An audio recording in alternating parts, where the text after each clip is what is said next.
What's up, everybody? I'm Jessekazam, and welcome back to another Escape from Tarkov video. In this video, we're talking about patch 12.7. So Battlestate Games just did like a Talking Tarkov podcast where they went through the patch notes, they showed some trailers, and they were talking all about 12.7 and some of the stuff to come. There's a lot here.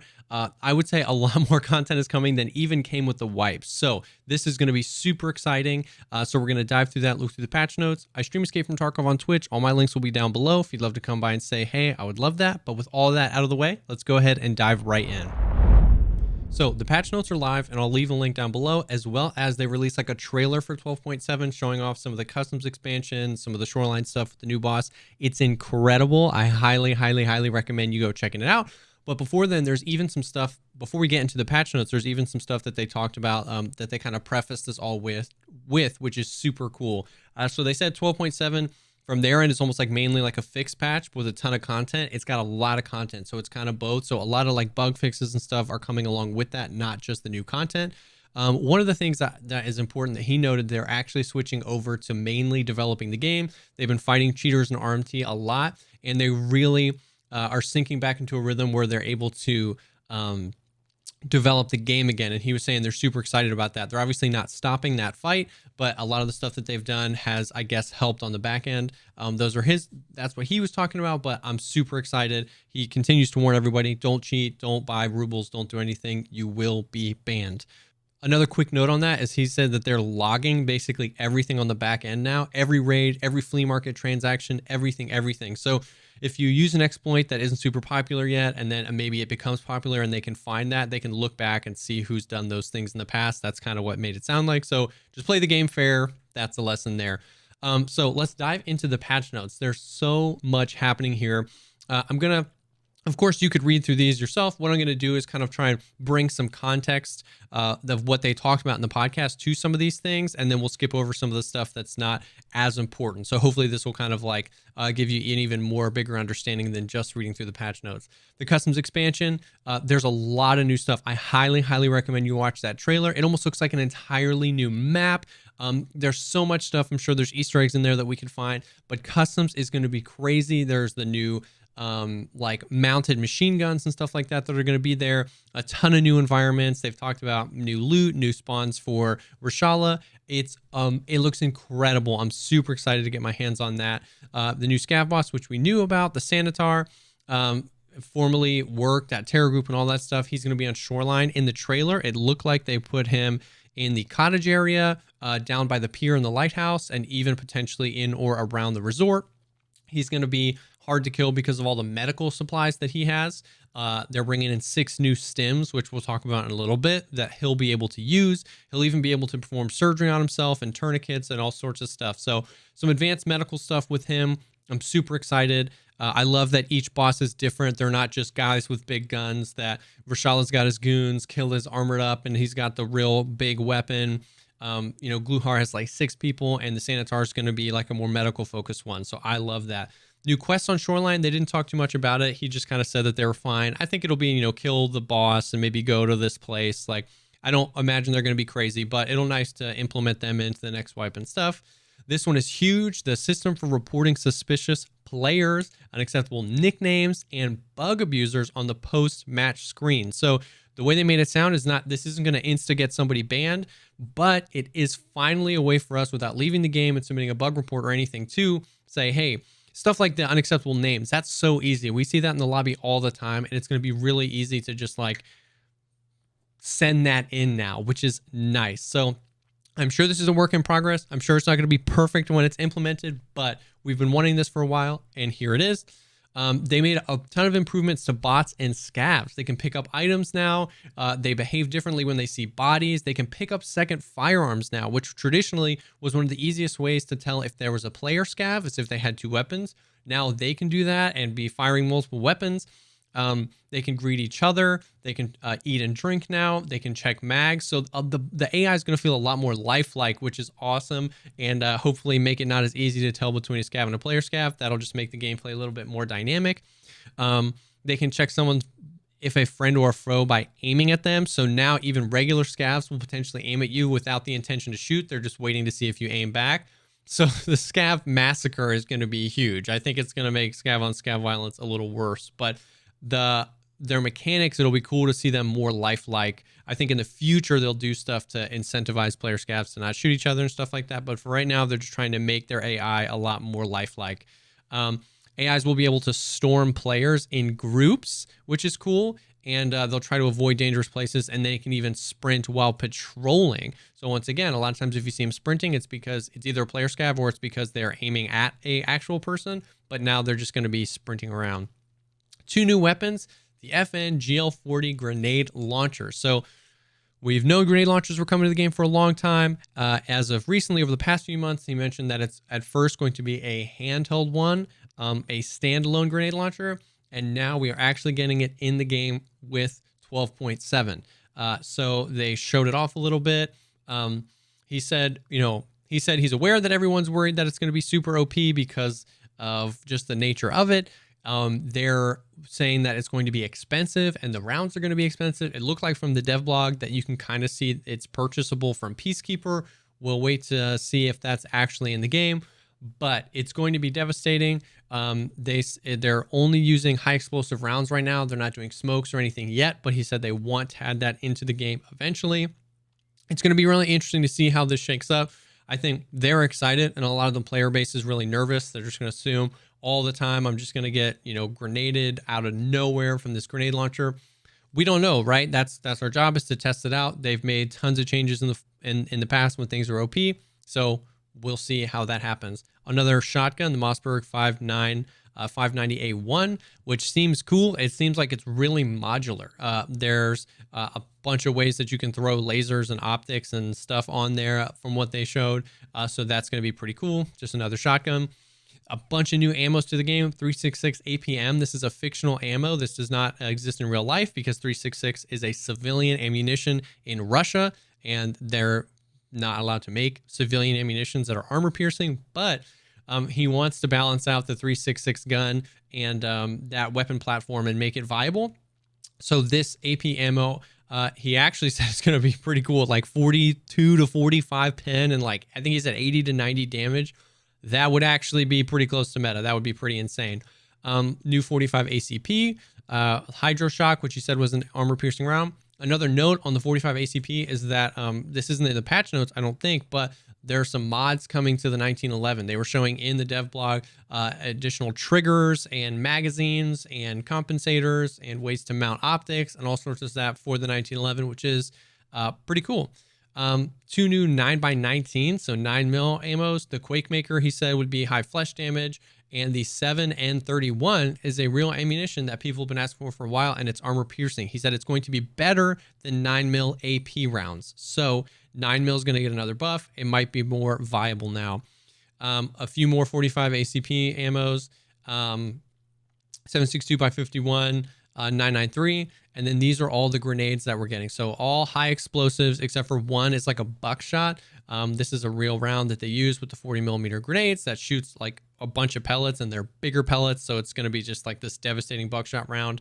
It's going to be really interesting to see how all of that plays out. But a lot of these, they're going to be similar. The differences are going to be like how long it takes for them to explode, the time delays and stuff like that. So it'll be interesting to see if like a meta emerges there, or if these are just way too expensive to run, or if people run them all the time and they need to be nerfed. I think we'll just kind of see.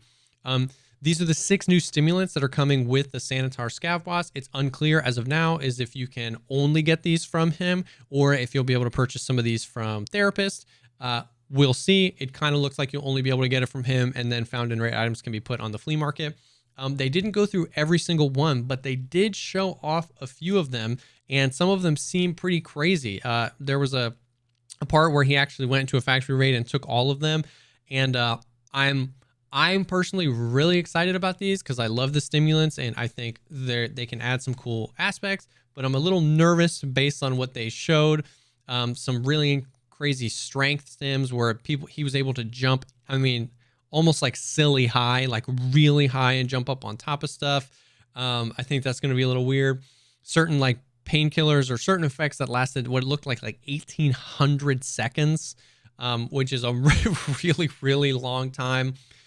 It'll be interesting to see if those values are going to be what we see in 12.7 or not.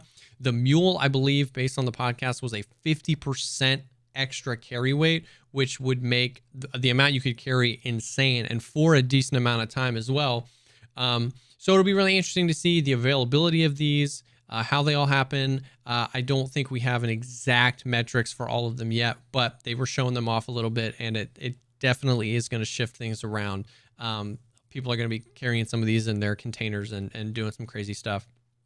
A lot of changes to the skill system is coming. They are not wiping skills with 12.7, which is great. And what they're trying to do is kind of like make iterations towards a better skill system without having to do that. I don't know if there's going to be skill wipes in the future, but there's a new surgery skill, which is cool, which reduces the HP penalty for surgery and improves surgery speed. And at the elite perk, there will be no HP penalty and a maximum increase in speed. So that's kind of cool. The more you perform surgery, I think that's one of the best additions to the game the surgery kit has been.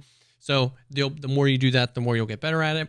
A new skill of aim drills increase the aiming speed and decreases the volume while aiming. I think that makes sense. So, after a wipe, and you can actually level that naturally, the higher level you are, the ADS speed, ADS volume, I think it's ridiculous right now. So it's nice that we're going to be able to bring that down. No, at the elite, no handshaking at any stamina value for the first 2 seconds after aiming, and reduced handshaking during tremor and fracture during the first 2 seconds. So that's kind of cool. When you get that skill to elite, at least really quickly, when you snap onto somebody, you're going to have a few seconds of really steady aim, and then it'll, be shaky or whatever. But I think that's an interesting elite perk. They're reworking the skill strength and increasing the weight limit as you go up, increasing the speed of the sprint, the jump height, which we all knew, the strength of the grenade throw and the melee attack. So they're reworking it, but it didn't look like too much of this changed. They did change the elite perk a little bit. The weight doesn't take into account the weapons on the sling and on the back. So it's just not taking into account the weight of the weapons. In the past, when you got strength to elite, which is basically impossible, it just didn't take account any of the weight, anything except for what was put in your backpack. All your armor, your helmet, and all that, it didn't take into account that weight. That was kind of broken. So now it's just the weapons, and the melee attack can be stronger. So I think the rework here is more about how it's leveled and how fast it's leveled. So once we get our hands on that and we can do some testing on the points and how fast it's leveled and the diminishing returns, we'll be able to know more about that. They're also reworking endurance, which is kind of the same thing. We know it increased the stamina. We know it reduced consumption for jumping. All this kind of stuff was how it used to be. And the elite perk is maximum increase of breath recovery rate. Breath is no longer dependent on energy. Breathing is no longer dependent on energy. I'm not 100% sure what that means. I'm interested. And increased stamina reserve. They're fixing a few things in some of the old skills. This is a huge thing that they just kind of snuck in there that we didn't know about. And they're adding 5 HP to the chest, the thorax. So that will be from 80 to 85. This is going to have huge implications for the game. It doesn't seem like a lot, but a lot of the sniper rounds, a lot of the bigger rounds in the game have exactly, like a lot of the meta ones, like M80 has exactly 80 damage. So it can one-tap somebody to the chest. And that is going to happen way less now. You're going to get one tapped to the chest, way less from like Mosins and M80 and all sorts of stuff like that. And it's going to take that additional shot. So I was actually talking with somebody about this quite a bit. It's going to be really interesting to see how it shakes out, because I personally think that time to kill needs to be a little bit longer. So this one, maybe you'll get shot and you'll actually have a moment to react. You'll have a moment to turn around and do something. But inadvertently, they're probably going to push players towards using a lot more DMRs because a lot of times, like an M700 and a RSAS or an M1A shoot the same rounds, and an M700 is a bolt action. So if it takes 2 to the chest, I'm just going to shoot something that's now semi-automatic instead of bolt action, so I can kill you pretty quickly. It's hard when bolt actions and DMRs take the same rounds to balance them out. So it's going to be interesting to see how this happens. It'll push time to kill a little bit longer in full auto fights as well, because a lot of rounds count on the fact that they can 2-tap to the chest in full auto. And now with that additional 5 damage, they're going to need to 3-tap. It's not going to be as big of a deal because with those full auto weapons, you're firing much faster. But I'll be really interested to see how this plays out. I'm not saying it's perfect. I'm not saying it's good or bad, but it's going to push time to kill a little bit longer. Maybe not as long as we think. Maybe it won't have that much of an effect at all, or maybe it'll be a great effect. So it'll be interesting, but this, they just kind of snuck in there, and I really think it's going to have huge implications for the game. They're optimizing a few things, nothing crazy here. This is just like bug fixes and stuff that we are really excited for. When I read through these detailed, there's not a lot of things that I see a lot, but I'm sure a bunch of people do. So if you see a lot of bugs in your game, maybe go through here and look at the detailed stuff. They're fixing some bugs in the flea market. Once again, not a whole lot of stuff that I noticed. A horizontal scroll bar on the production sales, which is kind of nice, but they're not doing a whole lot. It's not huge UI changes or anything like that. It's more just optimizations and fixes. Fixes in the weapon preset, which is great. If you try to use that a lot, you know it's kind of a mess right now. Once again, no huge changes to it. They're just trying to make it work a little bit more and have it prevent some of those bugs that you can face. Fixes in the hideout, kind of same thing. They're just trying to make it so you can't duplicate stuff and the calculation of the fuel, and some random bugs. And then some changes, some small changes that will help just optimize the game a little bit further. A few random changes down here at the bottom. You can examine items in the hideout when you're trying to construct something, which is just nice instead of backing out and going to the flea market or something to examine it. Another big one is now if you are not matched into a raid within 45 minutes, the search will be canceled. I've never wait that long. I'll just normally cancel it and go to a different map or something. But some people, it can take over that time to get into a raid, especially during high traffic times. And now, instead of just letting you sit there for hours, it's actually just going to cancel your search after 45 minutes. And then the SV98 and the PPSH got some animations changed. The animation for holding and entering an exit sprint and stuff like that got changed as well, which is pretty nice. So that's kind of everything that they're bringing in 12.7. As far as the time frame, 12.7 will be coming soon. These are the patch notes. They normally like to release the patch notes and then get right into that patch pretty soon. He was saying most likely not this week, but early next week. So they're in that final testing phase. They normally do a good job about this, that by the time they release the patch notes, they are pretty ready to do it. So I think we should be able to expect it early to mid next week. And then he made small notes about the 12.8 and how 12.8 is going to be a lot of like quality of life stuff, a lot of like UI improvements and stuff like that people have been asking for a while.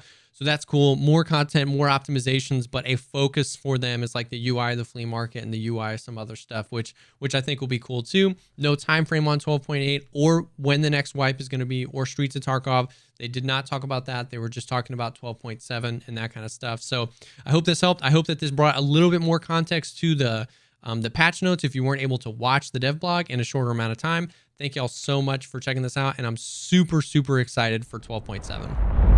Thank you, as always, for taking the time to check out this video. If you have any questions or if there's anything I missed or anything, please drop that in the comment below. If you could, like the video if you like it, and think about subscribing for more content like this. That really helps me out a lot. Like I said, I stream Escape from Tarkov on Twitch. We also have an awesome Discord community if you're new to the game, or if you just want to find some people to raid with or ask questions, all that kind of stuff. The Discord is great. That link is down below as well. Thank you so much again for stopping by, and I will definitely see y'all on the next one.